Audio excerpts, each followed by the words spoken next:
Hi குட்டீஸ். உழைப்பும் நம்பிக்கையும். முருகன் என்ற விவசாயி வாழ்ந்து வந்தார். அவருக்கு ஒரு சிறு நிலம் உண்டு. அந்நிலத்தில் வரும் தானியங்களை வைத்து தனது குடும்ப வறுமையை போக்கினார். அவருக்கு 3 பிள்ளைகள். தனது கலப்பைகளை சரி செய்து கொண்டு விதை நெல் வாங்க புறப்பட்டார். வியாபாரி அவரிடம் சொன்னது, முருகா, மழையே இல்லை, நீ ஏன் விதைக்கிறாய்?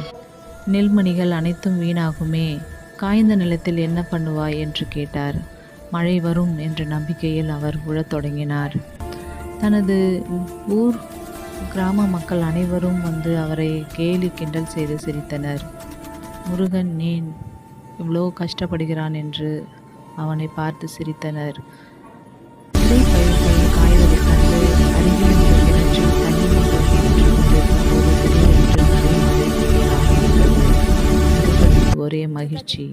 தனது வயல்வெளிகள் அனைத்தும் நல்ல பசுமையாக விளைந்து காட்சியளித்ததை மனைவி வந்து தனது குழந்தைகளுடன் கண்டு, அப்பா எவ்வளோ கஷ்டப்பட்டார், அதற்கு கிடைத்த பலன்தான் இது என்று ஊர் மக்களும் மனைவியும் பாராட்டினர்.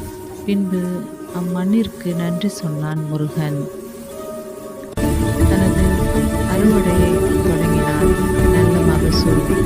முருகன் பட்ட கஷ்டத்திற்கு நல்ல பலன் கிடைத்தது. கடவுளுக்கு நன்றி சொன்னான்.